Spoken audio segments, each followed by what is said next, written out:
Hey guys! For today's video, mag-assemble ta sa atong new arrival na airgun. So, muna siya ang ato ang buttstock. So, kanya itong i-assemble is hammered type. Let's go! So, ang pag-assemble, dali ra kay ni siya. Imo lang ning ipang-align. And then, ilak na to siya. Gamit ni iyahang bolts. So, anyway, kanin siya guys with silencer na ni siya. So, i-try na to siya ug pabuto nga naa iyahang silencer naka-attach.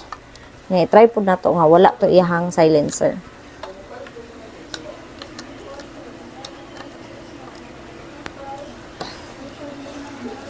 Yan. So, mo ni siya yung itsura. Kung gitawag siya hammered type kay dili man siya bolt action. Charot. Di bitaw. So, diri nang imuhang kasa. And then, imuha lang ni siyang i-switch. Diri na ka magsulod og bala. Diri na mo isulod imuhang pellet. And then, close. Wala akong kabantay. Punta si Mr. Right. And then, ready to fire na ni siya, guys. Alright. So, ato siyang testingan. Wala pa ni siya silencer. So, ato siyang testingan pabuto. Check na to, guys. Wala siya bala, ha. Okay, narapat sa indoor. Wala. Siya bala. Pero, na siya hangin.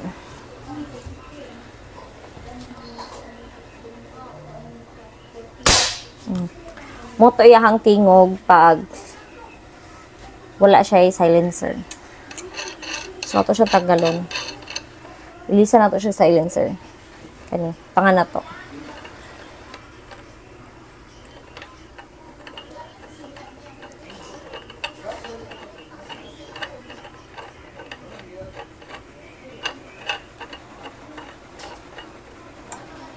So, kani, mo ni iyahang outlet kung magtubil na taog CO2.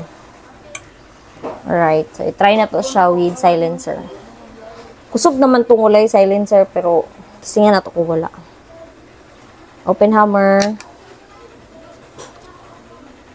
Assuming ha, nga magbalat ha.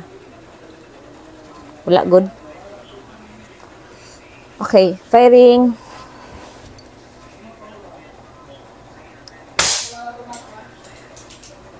Medyo, kuan siya gamay. Medyo lower gamay yung tingog. Kung with silencer, naghapon siya tingog. Gamay. Anyway, muna siya. Ito ang entry for today.